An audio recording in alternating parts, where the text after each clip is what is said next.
ಪಾಠ 15 ನಮ್ಮ ಭಾರತ ಪ್ರಾಕೃತಿಕ ವೈವಿಧ್ಯ. ಭಾರತ ನಮ್ಮ ದೇಶ. ಇದು ವೈವಿಧ್ಯಮಯವಾದ ಪರಿಸರವನ್ನು ಹೊಂದಿದೆ. ಹಿಮಾಲಯ ಪರ್ವತ ಶ್ರೇಣಿಗಳು, ಎತ್ತರವಾದ ಶಿಖರಗಳು, ಪ್ರಸ್ಥಭೂಮಿ, ವಿಶಾಲವಾದ ಮೈದಾನಗಳು, ಕಡಲ ತೀರಗಳು ಮತ್ತು ದ್ವೀಪಗಳು, ಮರುಭೂಮಿ, ನದಿಜಾಲಗಳು ಹೀಗೆ ಅನೇಕ ವೈಶಿಷ್ಟ್ಯಗಳಿಂದ ಕೂಡಿದ ಭಾರತವು ಭವ್ಯತೆಯ ಪ್ರತಿರೂಪವಾಗಿದೆ. ಇದೊಂದು ಸಸ್ಯ ಪ್ರಾಣಿಗಳಿಂದ ಕೂಡಿದ ಜೀವತಾಣವಾಗಿದೆ. ಭಾರತದ ಪ್ರಾಕೃತಿಕ ವಿಭಾಗಗಳು. ಭಾರತದ ಭೂಪಟವನ್ನು ವೀಕ್ಷಿಸು. ಇದು ಭಾರತದ ಪ್ರಮುಖ ಪ್ರಾಕೃತಿಕ ವಿಭಾಗಗಳನ್ನು ನಿರೂಪಿಸುತ್ತದೆ. ಇದರಿಂದ ಭಾರತದಲ್ಲಿ ಪ್ರಾಕೃತಿಕ ವೈವಿಧ್ಯತೆ ಹೇಗಿದೆ ಎಂಬುದನ್ನು ಸುಲಭವಾಗಿ ತಿಳಿಯಬಹುದು. ಭಾರತದ ಭೂಭಾಗವನ್ನು ಒಂದು ಕಡೆಯಿಂದ ಮತ್ತೊಂದು ಕಡೆಗೆ ದೃಷ್ಟಿಹರಿಸಿ ನೋಡುವಾಗ ಸಾಕಷ್ಟು ವ್ಯತ್ಯಾಸ ಕಾಣುತ್ತೇವೆ ಅಲ್ಲವೇ? ಎತ್ತರವಾದ ಪರ್ವತ, ಆಳವಾದ ಕಣಿವೆ ಕಂದರ, ಸಮತಟ್ಟಾದ ಮೈದಾನ, ಪ್ರಸ್ಥಭೂಮಿ ಮೊದಲಾದ ವೈವಿಧ್ಯವನ್ನು ನಾವು ನೋಡಬಹುದು. ಈ ರೀತಿಯಲ್ಲಿ ಕಂಡುಬರುವ ಭೂಮೇಲಿನ ವಿಶೇಷತೆಗಳನ್ನು ಅಲ್ಲಿನ ಪ್ರಾಕೃತಿಕ ಲಕ್ಷಣ ಎನ್ನುವರು. ಈಗ ಭಾರತದ ಪ್ರಾಕೃತಿಕ ವಿಭಾಗಗಳ ಬಗ್ಗೆ ತಿಳಿಯೋಣ. ಉತ್ತರದ ಪರ್ವತಗಳು. ಈ ವಿಭಾಗವು ಬಹುವಾಗಿ ಹಿಮಾಲಯ ಪರ್ವತಗಳನ್ನು ಒಳಗೊಂಡಿದೆ. ಕಾಶ್ಮೀರದಿಂದ ಮೇಘಾಲಯದವರೆಗೆ ಹಿಮಾಲಯ ಪರ್ವತ ಶ್ರೇಣಿ ಹಬ್ಬಿರುವುದನ್ನು ಕಾಣುವೆ. ಇವು ಪ್ರಪಂಚದಲ್ಲೇ ಅತ್ಯಂತ ಎತ್ತರವಾದ ಪರ್ವತಗಳಾಗಿವೆ. ಹಿಮಾಲಯ ಪರ್ವತಗಳ ಪ್ರಮುಖ ಲಕ್ಷಣಗಳು: ಹಿಮದಿಂದ ಆವರಿಸಿರುತ್ತವೆ. ಹೀಗಾಗಿ ಇವುಗಳನ್ನು ಹಿಮಾಲಯ ಪರ್ವತಗಳು ಎನ್ನುವರು.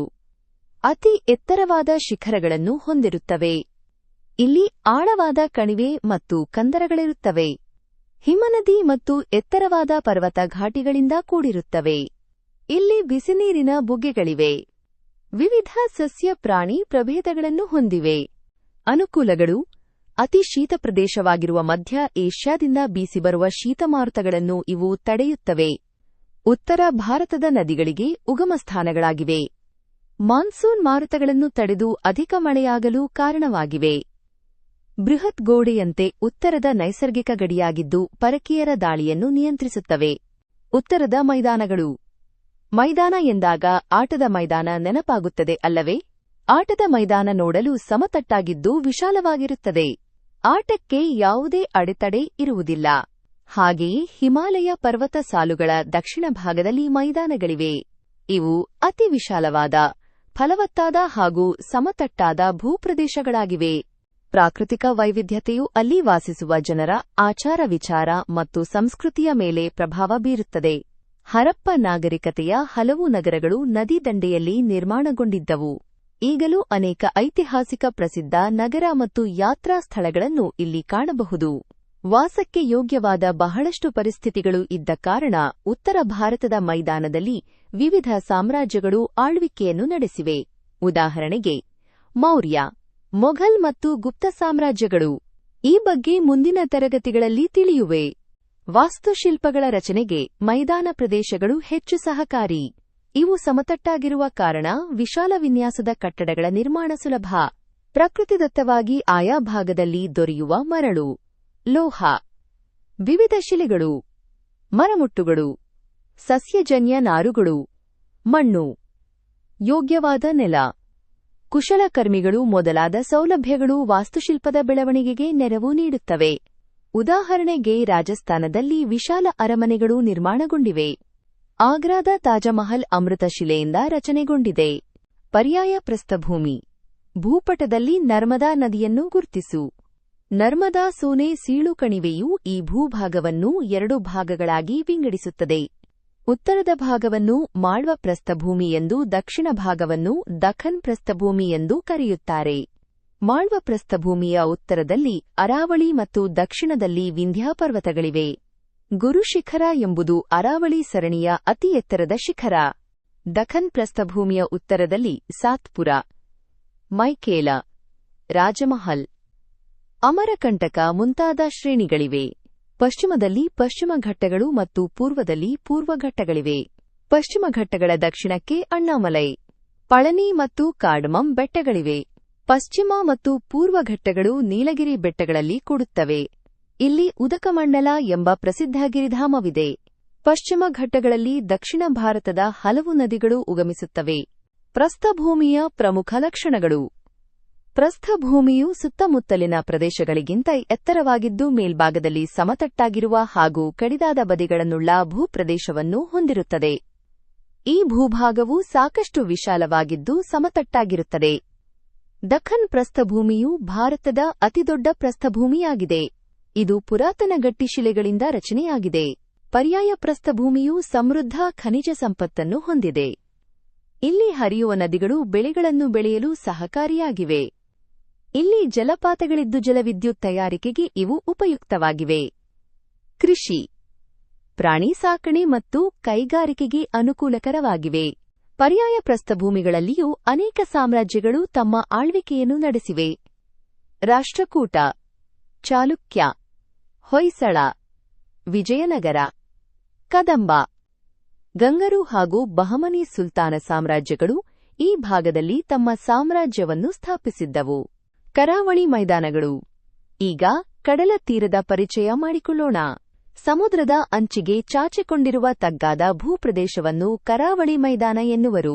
ಭಾರತ ದೇಶಕ್ಕೆ ಉದ್ದವಾದ ಕರಾವಳಿ ಪ್ರದೇಶವಿದೆ. ನಮ್ಮ ದೇಶದಲ್ಲಿ ಅವುಗಳನ್ನು ಹೇಗೆ ಗುರುತಿಸಬಹುದು ಎಂದು ತಿಳಿಯೋಣ. ಕಾಂಡ್ಲಾ, ಮುಂಬಯಿ, ನಹವಶೇವಾ, ಮರ್ಮಗೋವಾ, ನವಮಂಗಳೂರು, ಕೊಚ್ಚಿ, ತುತಕುಡಿ, ಚೆನ್ನೈ, ಎನ್ನೋರ್, ವಿಶಾಖಪಟ್ಟಣ, ಪಾರಾದೀಪ, ಹಾಲ್ಡಿಯಾ, ಕೋಲ್ಕತಾ ಇವು ಭಾರತದ ಪ್ರಮುಖ ಬಂದರುಗಳಾಗಿವೆ. ನವಮಂಗಳೂರು ಬಂದರು ಭಾರತದ ಪ್ರಮುಖ ಬಂದರುಗಳಲ್ಲಿ 9ನೇ ಸ್ಥಾನದಲ್ಲಿದೆ. ಇದನ್ನು ಕರ್ನಾಟಕದ ಹೆಬ್ಬಾಗಿಲು ಎಂದು ಕರೆಯುತ್ತಾರೆ.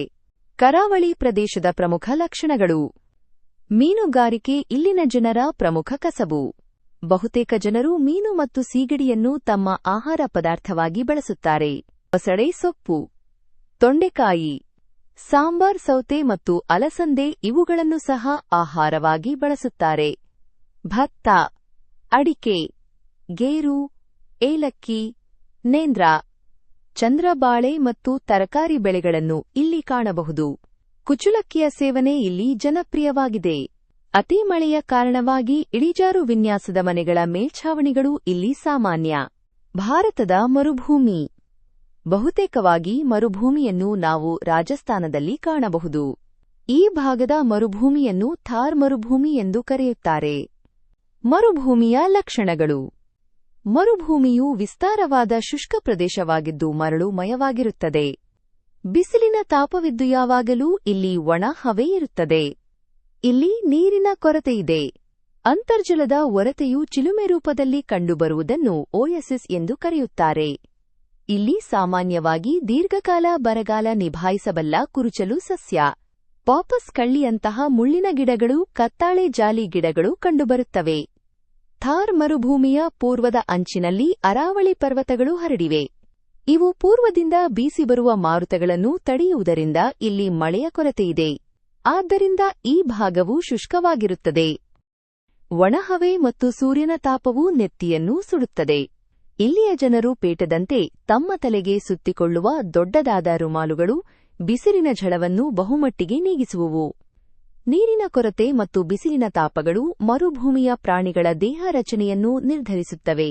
ಒಂಟೆಯು ಮರುಭೂಮಿಯಲ್ಲಿ ಬದುಕಬಲ್ಲ ಪ್ರಾಣಿ, ಏಕೆಂದರೆ ಅದರ ಚಪ್ಪಟೆಯಾದ ಕಾಲುಗಳ ಗೊರಸುಗಳು ಮರಳಿನಲ್ಲಿ ನಡಿಗೆಗೆ ಯೋಗ್ಯವಾಗಿವೆ. ಅದರ ಬೆನ್ನಿನ ಮೇಲಿನ ಡುಬ್ಬವು ಅನೇಕ ದಿನಗಳವರೆಗೆ ಬೇಕಾಗುವಷ್ಟು ಮೇದಸ್ಸು ಮತ್ತು ನೀರಿನ ಸಂಗ್ರಹಣೆಗೆ ಅನುಕೂಲಕರವಾಗಿದೆ. ಒಂಟೆಯು ಮರುಭೂಮಿಯ ಜನತೆಗೆ ಪ್ರಯಾಣ ಮತ್ತು ಸರಕು ಸಾಗಿಸಲು ಸಾರಿಗೆಯ ಸಾಧನವಾಗಿ ಬಳಕೆಯಾಗಿದೆ. ಆದ್ದರಿಂದಲೇ ಇದನ್ನು ಮರುಭೂಮಿಯ ಹಡಗು ಎಂದು ಕರೆಯುತ್ತಾರೆ. ಭಾರತದ ನದಿಗಳು. ಭಾರತದಲ್ಲಿ ಅನೇಕ ನದಿಗಳು ಹರಿಯುತ್ತವೆ. ದೇಶದ ನೈಸರ್ಗಿಕ ಸಂಪನ್ಮೂಲಗಳಲ್ಲಿ ಒಂದು. ಇವುಗಳ ಉಗಮ, ಹರಿಯುವ ದಿಕ್ಕು ಮತ್ತು ನೀರಿನ ಪ್ರಮಾಣಗಳಲ್ಲಿ ವೈವಿಧ್ಯತೆ ಇದೆ. ಹೀಗಾಗಿ ಭಾರತದ ನದಿಗಳನ್ನು ಉತ್ತರ ಭಾರತದ ನದಿಗಳು ಮತ್ತು ದಕ್ಷಿಣ ಭಾರತದ ನದಿಗಳು ಎಂದು ವಿಂಗಡಿಸಬಹುದು. ಉತ್ತರ ಭಾರತದ ಪ್ರಮುಖ ನದಿಗಳೆಂದರೆ ಸಿಂಧು, ಗಂಗಾ, ಬ್ರಹ್ಮಪುತ್ರ ಮತ್ತು ಅವುಗಳ ಉಪನದಿಗಳು. ಇವುಗಳಲ್ಲಿ ಬಹಳಷ್ಟು ನದಿಗಳು ಹಿಮಾಲಯ ಪರ್ವತಗಳಲ್ಲಿ ಉಗಮ ಹೊಂದುತ್ತವೆ. ಇವು ಜೀವನದಿಗಳಾಗಿವೆ. ಇವು ಹೊತ್ತು ತಂದು ಸಂಚಯ ಮಾಡಿದ ಮೆಕ್ಕಲು ಮಣ್ಣಿನಿಂದಾಗಿ ಉತ್ತರದ ಮೈದಾನಗಳು ಫಲವತ್ತಾಗಿವೆ. ಇದು ಕೃಷಿಗೆ ಹೆಚ್ಚು ಉಪಯುಕ್ತ. ಈ ನದಿಗಳ ದಂಡೆಯಲ್ಲಿ ಪುರಾಣ ಪ್ರಸಿದ್ಧ ಮತ್ತು ಯಾತ್ರಾ ಸ್ಥಳಗಳಿವೆ. ಉದಾಹರಣೆಗೆ ದೆಹಲಿ, ಆಗ್ರಾ, ವಾರಣಾಸಿ ಇತ್ಯಾದಿ. ದಕ್ಷಿಣ ಭಾರತದ ನದಿಗಳನ್ನು ಪೂರ್ವಕ್ಕೆ ಹರಿಯುವ ಮತ್ತು ಪಶ್ಚಿಮಕ್ಕೆ ಹರಿಯುವ ನದಿಗಳೆಂದು ವಿಂಗಡಿಸಬಹುದು. ಪೂರ್ವಕ್ಕೆ ಹರಿಯುವ ಪ್ರಮುಖ ನದಿಗಳೆಂದರೆ ಮಹಾನದಿ, ಗೋದಾವರಿ, ಕೃಷ್ಣ, ಕಾವೇರಿ, ಪಾಲಾರ್ ಮತ್ತು ಪೆನ್ನಾರ್ ನದಿಗಳು. ಇವು ಆಗ್ನೇಯ ಮತ್ತು ಪೂರ್ವಾಭಿಮುಖವಾಗಿ ಹರಿದು ಬಂಗಾಳಕೊಲ್ಲಿಯನ್ನು ಸೇರುತ್ತವೆ. ಪಶ್ಚಿಮಕ್ಕೆ ಹರಿಯುವ ಪ್ರಮುಖ ನದಿಗಳೆಂದರೆ ನರ್ಮದಾ, ತಾಪಿ, ಶರಾವತಿ, ಕಾಳಿ, ನೇತ್ರಾವತಿ, ಜುವಾರಿ ಮತ್ತು ಪೆರಿಯಾರ್ ನದಿಗಳು. ಇವು ಪಶ್ಚಿಮಕ್ಕೆ ಹರಿದು ಅರಬ್ಬಿ ಸಮುದ್ರವನ್ನು ಸೇರುವವು. ಇವು ಚಿಕ್ಕವು ಮತ್ತು ತೀವ್ರಗತಿಯಲ್ಲಿ ಹರಿಯುತ್ತವೆ ಹಾಗೂ ಜಲಪಾತಗಳನ್ನು ಸೃಷ್ಟಿಸಿ ಜಲವಿದ್ಯುತ್ ಶಕ್ತಿ ತಯಾರಿಕೆಗೆ ನೆರವಾಗುತ್ತವೆ. ಇತ್ತೀಚೆಗೆ ನದಿಗಳು, ಅದರಲ್ಲೂ ಗಂಗಾ ಯಮುನಾ ನದಿಗಳು ಹೆಚ್ಚು ಮಲಿನಗೊಳ್ಳುತ್ತಿದ್ದು ಅವುಗಳ ಪರಿಶುದ್ಧತೆಗೆ ಧಕ್ಕೆಯಾಗುತ್ತಿದೆ.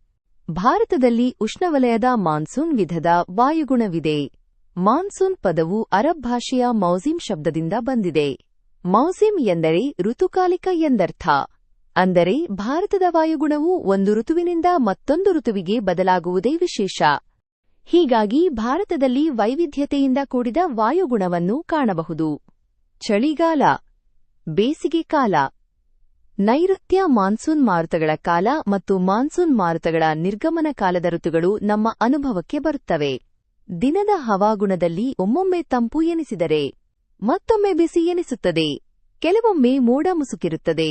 ಒಣಹವೆ, ಮಳೆ ಮಾರುತಗಳು, ಬೀಸಿ ಬರುವ ಮುಂಗಾರು ಹಿಂಗಾರು ಮಾರುತಗಳು ಜೊತೆಗೆ ಪ್ರಾಕೃತಿಕ ವಿಕೋಪಗಳಾದ ಚಂಡಮಾರುತಗಳಿಂದ ಉಂಟಾಗುವ ಪ್ರತಿಕೂಲ ಪರಿಸರವೂ ಸಹ ಭಾರತದ ವಾಯುಗುಣದ ಮೇಲೆ ಪ್ರಭಾವ ಬೀರುತ್ತದೆ. ಇದರಿಂದಾಗಿ ಆಕಸ್ಮಿಕ ವ್ಯತ್ಯಾಸಗಳಾಗುವುದನ್ನು ಕಾಣಬಹುದು. ಭಾರತದ ನೈಋತ್ಯದಿಂದ ಬೀಸುವ ಮಾರುತಗಳಿಂದ ಮಳೆಯಾಗುತ್ತದೆ. ನಿರ್ದಿಷ್ಟ ಕಾಲದಲ್ಲಿ ಅಧಿಕ ಒತ್ತಡವುಳ್ಳ ಭಾಗದಿಂದ ಕಡಿಮೆ ಒತ್ತಡವುಳ್ಳ ಭಾಗಗಳಿಗೆ ಬೀಸುವಂತಹ ವಾಯುವಿನ ಚಲನೆಯನ್ನು ಮಾರುತಗಳು ಎನ್ನುತ್ತಾರೆ.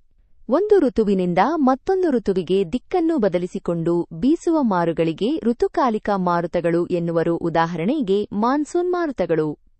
ಭಾರತದ ಪ್ರಾಕೃತಿಕ ಲಕ್ಷಣಗಳಲ್ಲಿ ವಿವಿಧತೆಯಿರುವಂತೆ ಸಸ್ಯ ಮತ್ತು ಪ್ರಾಣಿಗಳಲ್ಲೂ ವೈವಿಧ್ಯತೆಯಿದೆ. ಭಾರತವು ತನ್ನದೇ ಆದ ಸಸ್ಯ ಹಾಗೂ ಪ್ರಾಣಿ ಸಂಪನ್ಮೂಲವನ್ನು ಹೊಂದಿದೆ. ದಟ್ಟವಾದ ಅರಣ್ಯಗಳು, ಹುಲ್ಲುಗಾವಲುಗಳು, ಮುಳ್ಳುಗಿಡಗಳು, ಕುರುಚಲು ಸಸ್ಯವರ್ಗ, ಸದಾ ಹಸಿರಾಗಿರುವ ಕಾಡುಗಳು, ಎಲೆ ಉದುರಿಸುವ ಸಸ್ಯವರ್ಗ, ಮ್ಯಾಂಗ್ರೋವ್ ಸಸ್ಯವರ್ಗಗಳು ಇವೆ. ಎಲೆ ಉದುರಿಸುವ ಸಸ್ಯವರ್ಗವನ್ನು ಭಾರತದಲ್ಲಿ ಹೆಚ್ಚು ಕಾಣುತ್ತೇವೆ. ಇವುಗಳನ್ನು ಮಾನ್ಸೂನ್ ಕಾಡುಗಳು ಎನ್ನುವರು. ಆನೆ, ಹುಲಿ, ಸಿಂಹ, ಚಿರತೆ, ಕಾಡುಕೋಣ, ಜಿಂಕೆ, ನವಿಲು, ಅನೇಕ ಮೃಗಪಕ್ಷಿಗಳ ಆವಾಸಗಳಾಗಿರುವ ವನ್ಯಜೀವಿ ಪ್ರದೇಶಗಳು ಭಾರತದ ಪ್ರಮುಖ ಸಂಪತ್ತು ಎನಿಸಿಕೊಂಡಿವೆ. ಮಕ್ಕಳೇ, ಈ ಘಟಕದಲ್ಲಿ ಏನೆಲ್ಲಾ ಅರ್ಥ ಮಾಡಿಕೊಂಡೆ ಎಂಬುದನ್ನು ನೆನಪು ಮಾಡಿಕೋ. ಭಾರತದ ಪ್ರಕೃತಿ ಎಷ್ಟೊಂದು ಸುಂದರವಾಗಿದೆ, ಒಂದು ಮತ್ತೊಂದಕ್ಕಿಂತ ವಿಶೇಷವಾಗಿದೆ. ಈ ಬಗ್ಗೆ ಮೆಚ್ಚುಗೆ ಇರಬೇಕು. ಇಂತಹ ಸಂಪತ್ತನ್ನು ನಾವು ರಕ್ಷಿಸಬೇಕಿದೆ ಮತ್ತು ಮಾನವನ ಹಾನಿಕಾರಕ ಚಟುವಟಿಕೆಗಳನ್ನು ನಿಯಂತ್ರಿಸಬೇಕಿದೆ. ಹೆಚ್ಚಿನ ಆಸಕ್ತಿದಾಯಕ ವಿಷಯಗಳಿಗಾಗಿ ಸಬ್ಸ್ಕ್ರೈಬ್ ಆಗಿ ನಮ್ಮ ಲೈಬ್ರರಿ.